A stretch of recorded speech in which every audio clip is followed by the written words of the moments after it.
அனைவருக்கும் வணக்கம். இன்னைக்கு நான் படிக்க போகிற புத்தகம் சுஜாதா அவர்களின் நான் மல்லிகாவோட மகன். இது மாதிரி நிறைய கதைகள் தெரிஞ்சுக்க எல்லாரும் மறக்காமல் நூல்வாசம் சேனலை சப்ஸ்கிரைப் பண்ணிக்கோங்க. வாங்க கதைக்குள்ளே போகலாம். பாராட்டு விழாவில் நடுநாயகமாக வீற்றிருந்து பொன்னாடை போற்றி கௌரவப்படுத்தவரின் மகன் நான். அது அவருக்கு தெரியாது. அவரை நான் கொல்ல வந்திருக்கிறேன் என்பதும் தெரியாது.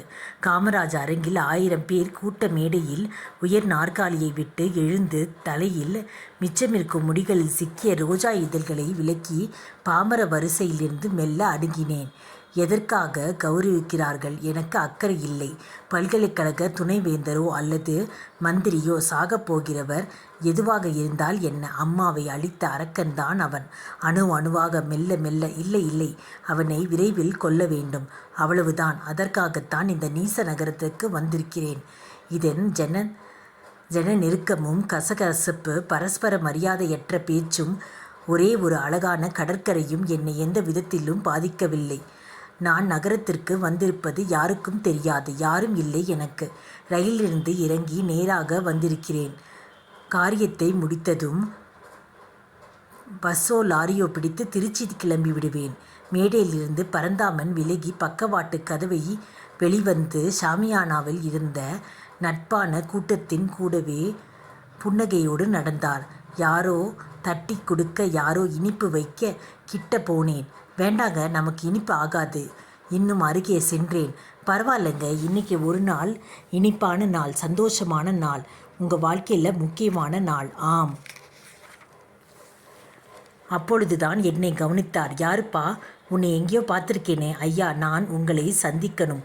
என் பேர் செல்வம். அருகில் வந்து நின்று அவருக்கு மட்டும் கேட்க, நான் உங்கள் மகன் என்றேன். முதலில் அந்த வாக்கியத்தில் முக்கியத்துவம் அவருக்கு உரைக்கவில்லை. அப்படியா என்று சிரித்துவிட்டு இளைஞர்கள் எல்லாருமே என்னை தந்தையே என்றுதான் கூப்பிடுவார்கள். நான் மல்லிகாவோட மகன் என்றேன். ஏறக்குறைய ரகசியமாக. அவர் சிரிப்பு சட்டென்று நின்றது. மல்லிகா வந்திருக்காளா? இறந்துட்டாங்க. பேர் என்ன சொன்ன? செல்வம் என்றேன். ஞாபகம் வருது. என்னை வீட்டில் தனியாக வந்து சந்திக்க முடியுமா? எனக்கு தெரியாது. கிரீம் ஸ்ட்ரோட்டில்? அதுவும் தெரியாது. நான் ஊருக்கு புதுசு. உங்களை பார்க்கத்தான் வந்திருக்கிறேன். அவர் என்னை ஏற இறங்க பார்த்தார். தன் அடையாளம் தேவைப்பட்டு தேடுவது போல. நிறைய அவருடைய பதிவுகள் என்னிடம் இருப்பதை உணர்ந்தேன்.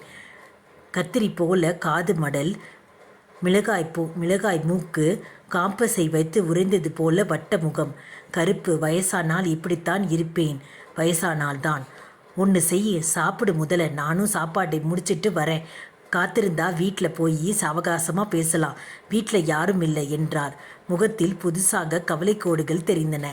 சரி. பிளாஸ்டிக் தட்டில் சகல தின்பண்டங்களை வைத்து காகித கைக்குட்டையை கொடுத்து இங்கேயே உட்கார்ந்து சாப்பிடு. அப்படி போய் தனியாயிரு. சரி என்று ஓரத்தில் ஒதுங்கிக் கொண்டேன். எனக்கு இந்த தனிமை தேவை. இதுவரை யாரும் என்னை கூர்ந்து கவனிக்கவில்லை. கூட்டத்தில் அடையாளம் இழந்தவன் காரியத்தை முடித்துவிட்டு காட்டில் கரைந்து விடலாம். காலை செங்கல்பட்டில் ஒரு இட்லியும் வடையும் தின்றது. கோரப்பசி. கொண்டு வந்த வஸ்துக்களை ரிஸ்வி பார்க்காமல் முடித்துவிட்டு மீண்டும் ஒரு முறை தட்டை நிரப்பிக் கொண்டு வந்து உட்கார்ந்தேன். வயிறார சாப்பிட்டுவிட்டு கொலை செய்யலாமே. இந்த தினம் வந்துவிட்டது. அம்மா போனதிலிருந்து வைராகியமாக காத்திருந்த தினம் இப்படி வரும் என்று எதிர்பார்க்கவில்லை. பொதுக்கூட்டத்தில், பெரிய அரங்கில், மக்கள் முன்னிலையில், என் தந்தையின் சிலாக்கியான தினத்தில், புகழின் உச்சத்தில் இப்பொழுது கூட சில பேர் அவருக்கு பொன்னாடை போற்றி கொண்டிருக்கிறார்கள். தலைவரே, சாப்பிட விடுங்கப்பா. ஆரவாரம், விழாக்கோலம் எனக்கு ஒரு நல்ல போர்வையாக இருக்க விருந்தினர் விளிம்பில் உட்கார்ந்து வேடிக்கை பார்த்து கொண்டிருந்தேன். அடிக்கடி பரந்தாமனின் பார்வை என் பக்கம் திருட்டுத்தனமாக திரும்புவதை ரசித்தேன். செய்ய போவதை சொல்லாதவரை பத்திரம்தான். எப்படியோ கொல்லப் போகிறேன். பின்னர் யோசிக்கலாம். முதலில் தனியாக அவரை பிடிக்க வேண்டும். ஒல்லியாகத்தான் இருக்கிறார். அதிகம் எதிர்ப்பு இருக்காது. ஆயுதம் கொண்டு வரவில்லையே. கிடைக்கும், பார்த்து கொள்ளலாம். கூட்டம் மெல்ல கரைய, மண்டை மேல் சிவப்பு விளக்கு அம்பாஸ்டர் கார் முன் செல்ல, அவர் தாழ்ந்த கப்பல் போல காலில் ஏறிக்கொண்ட போது தயங்கி கண்கள் சுற்றிலும் என்னை தேடின. நான் கையை துடைத்து கொண்டு அருகில் சென்றேன். முன்னால் உட்காரு. முன் சீட்டில் உட்கார்ந்தேன். மௌனமாக வந்தார். நானும் பேசவில்லை. டிரைவர் இருக்கும்போது வேண்டாம் என்று எண்ணியிருக்கலாம். கருப்பு கண்ணாடிக்குள் ஏசி சுகத்தில் மெலிதான பக்தி சங்கீதத்துடன் கார் சாலையில் மேடு பள்ளங்களை மழுப்பி சென்றது. ஹாரன் குரல் அறிந்து கேட் தயாராக திறந்து உள்ளே செல்ல, வாசலில் தோட்டத்துடன் ஒற்றிய விஸ்தாரமான வீடு போர்ட்டிகோவில் வந்து நிற்க, வேலைக்காரன் கதவை திறக்க அவர் வேகமாக படியேறி நடக்கும் முன், வா என்று என்னை ஒரு வார்த்தையில் பணிந்தார். செல்வராஜ், சாப்பிட்டாச்சா? ஃபேக்ஸ் ஏதாச்சும் டெல்லியிலேருந்து வந்துச்சா? இல்லையா. மாணிக்கம் சாப்பிட்டானான்னு கேளு, நீயும் போய் சாப்பிட்ரு, தேவைப்பட்டா கூப்பிடுறேன். சரி ஐயா. வேலைக்காரன் அவரையே மரியாதையுடன் பார்த்து கொண்டிருந்தான். என்னை கவனிக்கவில்லை. கொஞ்ச நேரம் யாரை மாடிக்க அனுப்பாத. இப்பொழுது தனியாக இருந்தோம். உயரமான ஹாலில் வியர்ந்து சுற்றுமுற்றும் பார்த்தேன். என்ன பார்க்குற? இது அரசாங்கத்தோட வீடு. என் வீடு திருவான்மியூரில் இருக்குது. நீ வருவேன்னு தெரியும். மல்லிகாவை எப்பொழுது அது சாப்பிட்டியான்னு கேட்டிருக்கீங்களா? மாடிப்படியில் மடங்கி ஏறி மெத்தையில் இருந்த பெரிய அறையில் இருவரும் அவர் பதிந்ததும் நான் விளிம்பில் உட்கார்ந்தோம். மல்லி எப்படி இறந்து போனா? உங்கள் பேரை சொல்லிட்டு. இல்லை, எப்படி, என்ன வியாதி, பசி, ஏழ்மை, கடைசியில் சிபில்ஸ. எனக்கு தகவல் கொடுக்கலையே என்றார் அதிர்ந்து. கொடுக்க விருப்பமில்லை. என்ன வேணும் உனக்கு? எதுவும் வேண்டாம். உன்னை வெளிச்சத்தில் பார்க்கணும். நில்லு. என் மாதிரி தான் இருக்க. என் மகன்தான் நீ. என் உயரம் நீ. உதடு மட்டும் உங்கள் அம்மா. கிட்டவா. அப்பா மாதிரி ஏமாத்த குணம்பாங்க எங்கள் அம்மா. அப்படியா? சொல்லிச்சு மல்லி. 8 முறை லெட்டர் போட்டேன், எதுவும் வரல. விலாசம் மாற்றிட்டா அதை என்கிட்ட கடைசி வரை சொல்லாமல் இருந்தால் எப்படி? பாசாங்கெல்லாம் வேண்டாம். இந்த வேலையில் நீங்கள் எவ்வளவு தூரம் எங்கள் அம்மாவை லட்சியம் பண்ணினீங்க. கவலைப்படாதீங்க. எப்படி நடத்தினீங்க எல்லாம் எனக்கு தெரியும். எல்லாத்தையும் சொல்லிட்டாளா? எல்லாத்தையும்னா அவளை நான் கல்யாணம் பண்ணிக்காத காரணத்தை சொன்னாங்க. நடந்ததை சரியா சொன்னாளா? அப்படி சொல்லியிருக்க மாட்டா. அப்படி இல்லை, முழுக்க சொல்லலைன்னு தெரியுது. போயிட்டு போது. இறந்து போனவளை பற்றி எதுக்கு அவதூறு பேசணும்? இப்போ எதுக்காக என்னை சந்திக்க வந்திருக்க? உங்களை கொல்ல. அவர் சிரித்தார். அவ்வளவுதானா? கொல்லு. என்னை கொல்ல எத்தனை பேர் முயற்சி பண்ணியாச்சு.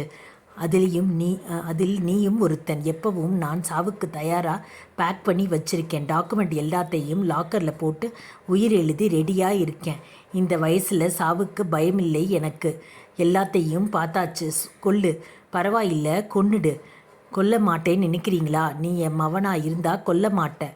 மல்லிகாவுக்கு மகன் பாரு. அவ என்னை பற்றி என்ன சொல்லி வச்சிருக்காளோ அதையெல்லாம் இப்போ விளக்க எனக்கு சமயமில்லை. உனக்கு என்னதான் வேணும் சொல்லிட்டு புறப்பட்டு போயிரு. உங்கள் அம்மா லெட்டர் போட்டிருந்தா.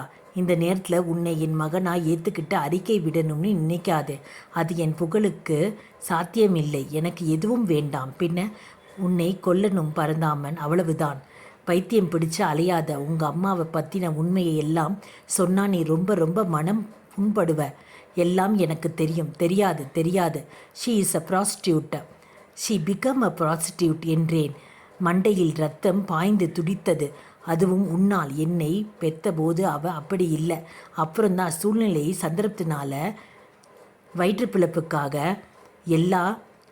எல்லாருமே சொல்கிற காரணம். செல்வம் பாரு, உன்னை ஒப்புக்கிறேன். நீ பிறந்தப்ப அவள் என் ஒருத்தனுக்கு மட்டும் வைப்பாட்டியாக இருந்தா. ஒப்புக்கிறேன். நீ என் மகன்தான். அதையும் நான் மறுக்கலை. ஆனால் நான் செத்த பிறகுதான் அதை ஒப்புக்கொள்ள முடியும். உங்கள் அம்மாவை நான் உண்மையாக காதலித்தேன். அவள் ஒரு காட்டாறு போல இருந்தா. ஒரே சமயத்தில் 100 ஆசை வச்சிருந்தா. என்னால் கட்டுப்படுத்த முடியலை. என்னை வெள்ளம் அடிச்சுக்கிட்டு போய்விடும் போல இருந்தது. அதனால் கரை ஏறி ஒதுங்கிட்டேன். காதலிச்சது சத்தியம்தான். இப்போவும் என் வாழ்வில் இன்பமான கடந்த நாட்களுக்கு அவ கூட இருந்த இந்த 3 வருஷம்தான். அதை நான் மறக்கவே இல்லை. நீ பிறந்ததை பற்றி எழுதினா. உனக்கு செல்வம்னு பேர் வச்சதை பற்றி எழுதினா. ஏன் நீங்கள் கல்யாணம் செய்துக்கலை? நான் தயாராகத்தான் இருந்தேன். அவ தான் வேண்டாம்ட்டா. பொய். பாரு செல்வம், உன் தாய் உன்கிட்ட எல்லாத்தையும் சொல்லலை. தேவைப்பட்ட அளவுக்கு மட்டும் நிஜம் சொல்லியிருக்கா. பல விஷயம் உனக்கு தெரியாது. திருநெல்வேலி மாநாட்டு போயிருந்த போது செல்வம் சொல்லாமல் கொல்லாமல் காணாமல் போனதை பற்றி சொல்லியிருக்கா. தாலி கட்டி மனைவியாக வீட்டுக்குள் அடைஞ்சிருந்து சாயங்காலம் வரை தூங்கி எழுந்து அலங்காரம் பண்ணிக்கிட்டு தலையில் துண்டை போட்டுக்கிட்டு வீட்டு வாசல் வழியா வரவேற்க காத்திருக்க வாழ்க்கையை அழுத்து போனதுனால புறப்பட்டு போனதா சொல்லியிருக்கா. வஜ்ரவேலுன்னு ஒருத்தன் கூட வாழ்ந்ததை சொன்னாளா? வஜ்ரவேலு தான் என்னை படிக்க வச்சாரு, கடைசி வரைக்கும் சாப்பாடு போட்டாரு. அவரை உங்களுக்கு தெரியாது. பேசாதீங்க. என்கிட்ட வந்திருக்கலாமே. ஏன்? அது அவளுக்கு இஷ்டமில்லை. எல்லா படங்களையும் ஆரம்பகால கடிதங்களையும் காட்டித்தான் செத்துப்போனா. பாரு, பழசை போட்டு உளறதில் அர்த்தமில்லை. நான் உனக்கு ஒரு முக்கியமான விஷயம் சொல்ல விரும்புகிறேன். எனக்கு எதுவும் சப்பக்கட்டு தேவையில்லை. இரு அவசரப்படாத. அலமாரி பக்கம் சென்று சாவிக்கொத்தை எடுத்தார். நான் அறையில் ஓரத்தில் ஒரு கார்பெட் சுற்றியிருந்ததை பார்த்தேன். புதுசாக வாங்கி போடப்பட்டிருந்தது. ஹாலில் முழுவதும் பரவக்கூடிய கம்பளம். அதை சுற்றியிருந்த கயிறு வலுவாக இருந்தது. அதன் சுருக்கை ஒரே இழுப்பில் விடுவித்து அவர் கவனிக்காமல் அலமாரியில் தேடிக்கொண்டிருந்தார். கிராமத்து பெண்ணை கல்யாணம் செய்துக்கிறேன்னு சத்தியம் பண்ணி கூட்டிகிட்டு வந்து நீங்கள் அவளை பயன்படுத்திக்கிட்டு இருந்து வாழ்வை திசை மாறி போனதை பற்றி சொன்னா. கல்யாணம் செய்திருக்கணும். நான் முட்டாள். திரும்பினேன். என்னது? எதுக்கு? என்னடா கயிறு இது? செல்வம், யூ ஆர் நாட் சீரியஸ். பெத்த அப்பாவை கொல்லுவியா? என் தாயை நீ 20 வருஷத்துக்கு முந்தையே கைவிட்ட பாரு. அப்பவே அவ செத்துட்டா. அப்பவே இந்த கணம் தீர்மானிக்கப்பட்டது என்றேன். செல்வம், நான் சொல்றதை கேளு. என்னை கொல்லாதே. மேலே பேசாமல் கழுத்தில் கயிறு இறுக்கியது. அந்த சம்பவத்தில் நான் காரணம் இல்லை போல ஒரு பிராய்ச்சித்தத்தை நிறைவேற்ற பத்தனான கருவியாக நேர்த்தியான கடன் போல அதை செய்தேன். கயிற்றை இருக்க அவரது உடல் அசைவுகள் மெல்ல வடிந்து போவதை வெறுப்பில்லாமல் பார்த்து நிமிர்ந்தேன். என் மூச்சு படபடத்தது. தாகமாக இருந்தது. நீர் எடுத்து குடித்தேன். காலி ஹால். இதுவரை என்னை எவரும் கவனிக்கவில்லை. ஏதோ ஒரு பஸ் பிடித்து எங்கேயோ இறங்கி எதையோ விசாரித்து திருச்சியில் எப்பொழுதோ எப்படியோ வந்து இறங்கி என்பதெல்லாம் நினைவில் ஒரு மழுப்பலாக இருந்தது. அத்தனையும் கனவு. நான் சென்னை செல்லவே இல்லை. இன்னும் திருச்சியில்தான் இருக்கிறேன் என்று கூட தோன்றியது. அம்மாவின் படத்துக்கு முன் நின்றேன். அம்மா, உன் ஆத்மா சாந்தியடைய செய்தேன். நீ உயிரோடு இருந்திருந்தால் இதற்கு சம்மதிக்க மாட்டாய். தெரியும். அப்படி பாவப்பட்ட பிரஜை நீ. வரும் துயரங்களையெல்லாம் கேள்வி கேட்காமல் ஏற்றுக்கொண்டு முதலில் துரோகம், அவமானம், அப்புறம் நோய், மெல்ல சாவு. அத்தனைக்கும் பரிகாரம் ஒரு கயிற்றிலேயே முடிந்துவிட்டது. அம்மா, இனி நீ தூங்கலாம். நானும் தூங்கலாம். படுக்கையில் விழுந்தேன். கவனமில்லாமல் தூங்கிவிட்டேன். இரவா மாலையா அதிகாலையா தெரியாத வேளையில் பலமுறை நெடுநேரம் கதவு தட்டப்பட்டது. என் உறக்க மண்டலத்தில் புகைப்படலத்தில் ஊடோடு கேட்டது. மெல்ல எழுந்து கதவை திறந்தேன். நீங்கள் தான் மிஸ்டர் செல்வம்? வந்திருந்த இளைஞன் கையில் ஒரு இங்கிலாந்து கடிதம் இருந்தது. மல்லிகாங்கிறவங்க மகன் நீங்கள் தானா? ஆமாம். நீங்கள்? நான் வக்கீல். என் பேர் சோமநாதன். என் சீனியர் ரமேஷ் சந்திரசேகரன் மிஸ்டர் பரந்தாமனுடைய எஸ்டேட் விவகாரங்களை எல்லாம் கவனிச்சுக்கிறார். அவர்தான் உங்களை ட்ரேஸ் பண்ணியபடி லெட்டர் அனுப்பிச்சார். எதுக்கு? பரந்தாமன் தன் அத்தனை சொத்துக்களையும் உங்கள் பேரில் எழுதி வச்சிருக்கார். இவ்வளோ நேரம் கேட்ட அனைவருக்கும் நன்றி.